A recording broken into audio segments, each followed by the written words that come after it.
Hi, everyone, and thank you so much for joining us today for the last episode of this season of Math for Antiracism. My name is Allie, and I have the pleasure of hosting our conversation with you this evening.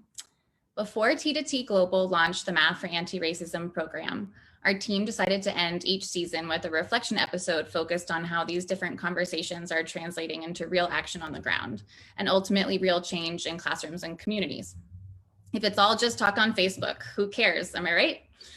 T2T Global math education programs emphasize the importance of making student thinking visible. Another person might describe this same idea as making student thinking more transparent. To me, what makes these reflection conversations so special is that they truly make our thinking as an organization visible and transparent to all of our stakeholders. And after all, the more we can share our own thinking while also continuing to seek out the thinking of others, the closer we can grow together and the stronger we can become as a global community.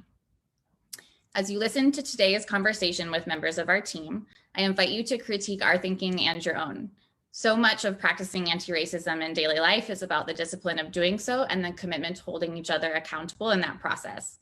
Thank you for being our partner today in this space. Please enjoy. Hello, everyone. Thank you all so much for joining me today for this reflection episode about this season of Math for Anti-Racism. Before we get started, I was just wondering if you all could take a moment to introduce yourself quickly. Maybe we can go with Pao, then Alix and Callie in that order. Okay. Good afternoon, everyone. I'm Paola Castillo. Everyone calls me Pao, and I am an Ecuadorian, live in Quito, and I work for T2T Global with our partners in Ecuador to build together quality math programs. So I work directly with the field.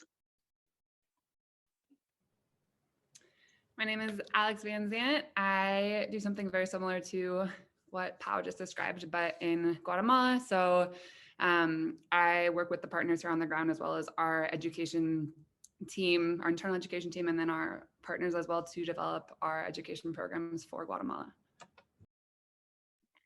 And I'm Callie. If you have been following along with Math for Anti-Racism, you have seen my face a couple times before, but I have the opportunity to work with both Pao and Alix and our whole education team, and I'm thinking about how all of the work happening in different countries fits together in a global picture. And while I do that, I get to be based in Ecuador. So I'm on the coast of Ecuador in the town Playas.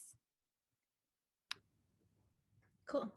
So what are some of your biggest takeaways from this season? We covered a lot of ground, but one of the most important things that we talk about is how we're going to take all those learnings and put them into action on the ground. And so just going to open it up to you all and then get your thoughts, since you're the ones that are really doing the work. Okay, I can start. I think one of the most beautiful moments that I felt connected with in the last season was actually the last one with Amanda, when she quoted Fran Early and Connie Newton to explain what sharing power equitable is. And she said something important that seals in my head when she said, doing with instead of doing for was one of the greatest moments, because it clearly marks the way for us as an organization how to approach our partners. So I think that was powerful.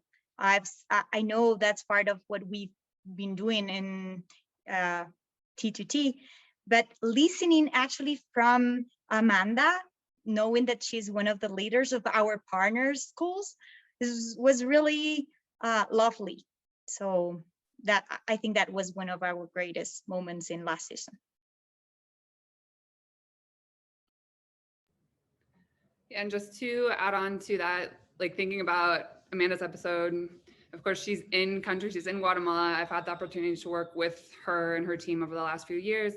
And for those of you who may not be super familiar with how T2T works, we work typically like through partners. And so instead of just going to a school like directly, we work with somebody who's already in the community and already has sort of this relationship of trust that Amanda talked about a lot in the episode prior to this one. And I really loved when she talked about the importance of like observing and coming in and asking questions and not making assumptions about the teachers that we're working with. Because a lot of the time, if we come in with this mindset or this vision of what we think education looks like or what we can bring to the table and how teachers should be teaching, we miss out on all these other things that are already sort of happening that we can really use as we're looking at where is the math around us and how do we use that in supporting the teachers to teach math and make sure that their students are learning, but like using their context and their experiences as a tool for that. So I feel like that piece of just like not assuming that they're at any certain level as we would determine it based on like my experience in education or Pao's experience in education or Callie or Ali's, but really just like being observers, learning from them, and then seeing how those things might fit together with the programs that we're developing for them, right? And that makes me think about, so both of you have been in the process of designing programs through the COVID pandemic along with partners. And as we're moving forward this year, I know you're really thinking about how can we build from that foundation and continue to improve. And so I'm wondering if what you've just shared, if you have any ideas for, you know, the programs that you're working on this year, how you might do that, how you might make sure that you're designing with, and then how you're incorporating some of that. Like, tell us more about what you're thinking. Yeah, I think when I was introducing myself before, I said I work with the partners, and that's exactly what we are doing. We are always thinking on them, but not working for them, with them, when we are asking them how we can work together, what their needs are. And that's what happened last year when all this pandemic situation happens, and when everyone in the world didn't know what to do. The first thing that we start doing was asking, well, what do you need? So how can we adapt and help to build together whatever the program would be look and will change, because all we had before wouldn't fit in a moment of pandemics. So the first question when we have this moment was, what can we do for you to understand what's going on you, and then work together to build a new program and adapt and do everything. So I think that's what she said was all we do every time, and all we have in mind whenever we are building any new program or running a program we are still having. And also thinking about, like, it's strange. I feel like a lot of people have stories like this in COVID, luckily, but stories about like opportunities being created because of this strange situation that we're in. And so I think when I think about our programs and how we've adapted and what we've developed to respond to COVID, it has a lot to do with being really flexible with sort of almost like starting over with how we even deliver our programs and what the teachers have to be able to like work with us, which has been something that's changed in COVID, but at the same time, it's also allowed us to develop programs where we are working virtually and consistently with partners that are not like geographically super close to us all the time. So if I think about like examples of bringing that, like what we're learning now into the field, and like I'm going to use La Puerta as an example again, but just looking at them and like Paola said, starting from the beginning of COVID, like, what do you need? What can we help you with? Okay, we need a resource to work with students. We're not seeing the students in person. We see them every 2 weeks. We need something that's gonna make them think critically or practice that in math, but from home. Okay, so let's come up with a resource that might reflect that. Let's present it to teachers. Let's get their feedback on what that actually looks like. And then that process, then developing into, virtual sessions with the teachers where we're looking at now they've progressed into seeing the students sometimes, right? So like, what might that look like if you're seeing your students now for 2 hours a day? And like, how can we provide sessions that are going to allow you to think about the pedagogy that you're using in your classroom and plan to try that out in your classroom, and then come back and talk to us about how it went and reflect on it. And so those are like the kinds of things that we're doing right now that I feel like also tie back into what we've heard about on this season, right? Which is how you're using what the teachers have or the partners have already to try to really take advantage of this moment and this opportunity the best that we can to keep math education going. So thinking about like real things that are happening now, that's what we're doing. And it's not ideal. We're not in the classrooms all the time, but we get to see the teachers and interact with them and hear about how things are going, and being this constant process of reevaluating how to be most effective in our program so that the teachers can be the most effective with their students. Yeah, I now remember something that Donnell Cannon said about the deep understanding of a student's identity, and how can we know their identities if we don't listen first? So how can we build programs without listening what their needs are and what their history is? So that makes me think how normally organizations coming from outside, because T2T from, well, I'm Ecuadorian and work in Ecuador, but normally, since T2T is a global organization, then usually comes organizations from outside to, for example, in my country, and say what we should do, or we are the experts, we have the information, we have the investigations. But what it's really important is knowing deeply how they are. What Donnell also said was valuing, respecting, and honoring. That I think is one of the most important takeaway from this season, because that's what we should do and what we should continue doing before anything, before building any program, before just listening. And after we have listening, then start building together. Because what Amanda said before was what happens if we are not working with, happens that it won't be a sustainable program. So demands a lot from us. So we want that to be something that will last a lot. And that also takes patience. And that's something we also have to remember every time we're building programs, because sometimes we want to see results like now, and sometimes does it not happen like for us so visible. But just after working with the same organization as we did with La Puerta Abierta, then we can see what has been going through this whole, I think she said more than 5 years with us. No, 5 years with us, something like that. So that's what I think.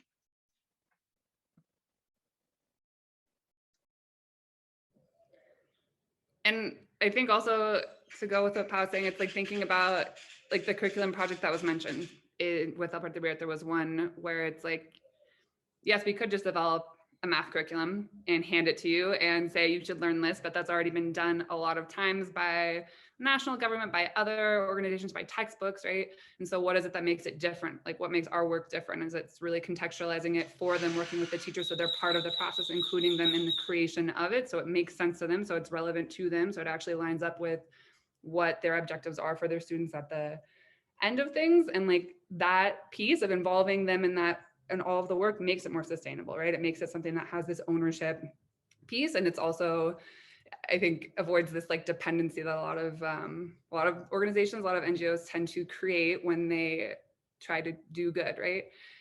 Which can be really tricky to manage, but I think we're very intentional about how we go about that process, and those are like, that's an example I would think of with that. And then also, I think now in COVID, without being able to have the international trips, like Pao mentioned, it's really forced us to have to find more talent in Guatemala. And I think probably the same in Ecuador. And it's there. There's so many people who can bring so much to the table that are from this context, that understand so much more about how education works in Guatemala. And so how can we sort of combine all of our strengths to move forward these programs that include much more of the perspectives and the learnings and the knowledge of people that are here in universities or working in different schools, right? And not always have it be like someone that's coming in from the outside and has to learn the context, or has to like think about what are they saying in Spanish and all these other things that sometimes make it challenging to really make effective programs. So I think even there too, it's like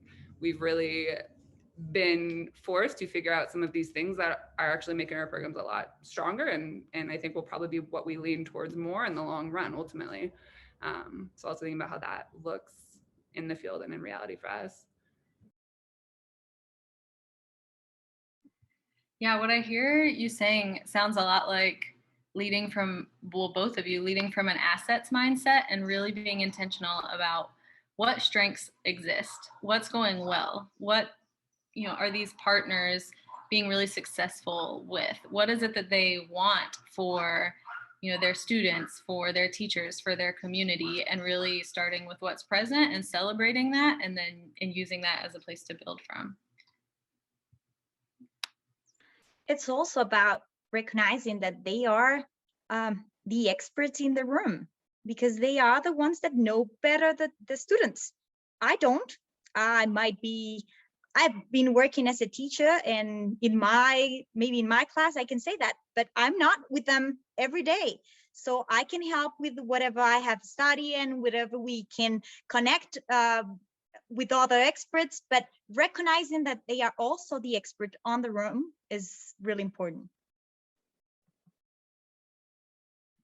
Yeah, I love that. That makes me think too a lot about like this idea of designing together, and something that Donnell Cannon talked a lot about, how they use their students' voice in so many ways. They talk about like radical inclusion, and he said, you know, you're doing this work when you're loving and valuing the person that you're sitting in power with. And so that also goes back to the conversation, you know, with Amanda about sharing power equitably. And so in that way, he was talking so much about how they really share power with their students and see their students as the experts of their own lives. And so they're the ones who best know what quality education should look like and how it should feel. And they're constantly giving feedback. And then the teacher's job, he said, is then to backwards plan out of that, out of what the students say, and think about, how do I use my curriculum in service of my students' interests, their bold ambitions, their identities.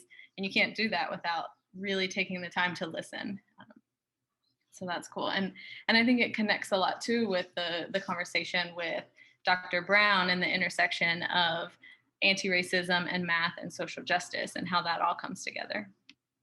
Yeah, I was thinking, we've been talking for a while about education, but where math fits here, and that's a missing piece, because we are an organization that are really interested in high quality math education. So how math will be how math will fit here, and that's exactly what Kendall Brown said when we asked him the intersection between math, social justice, and anti-racism.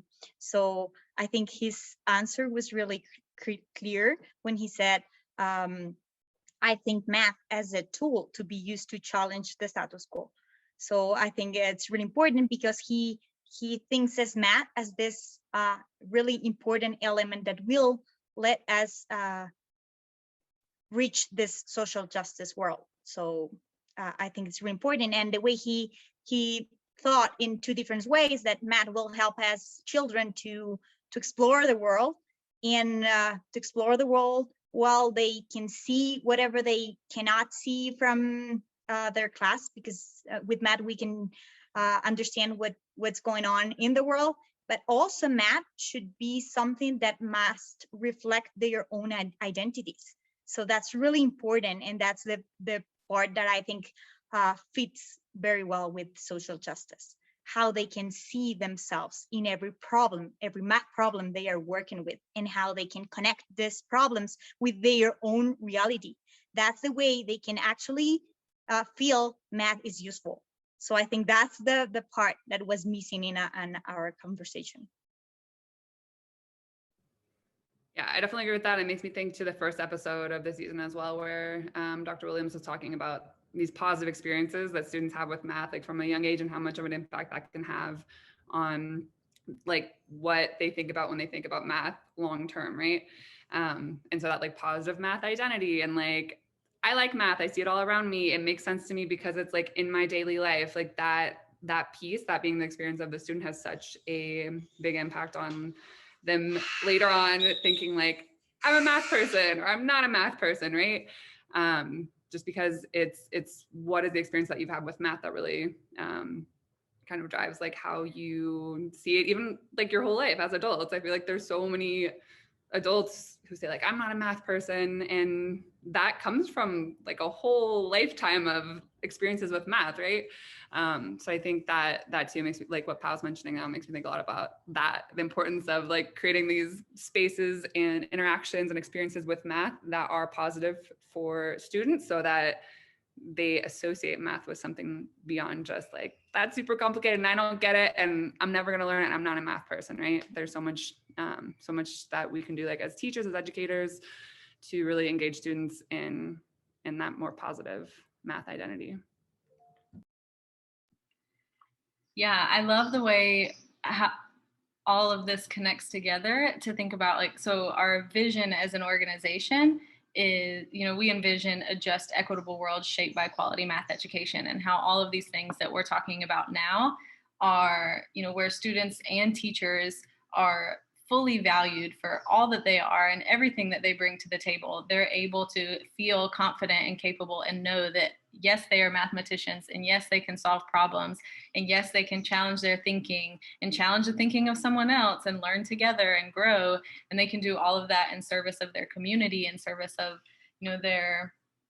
their own lives, and be benefited from that. And so, the two of you are really building programs that help to eliminate barriers and move us closer to that world. So it's super exciting for me to get to be a part of it.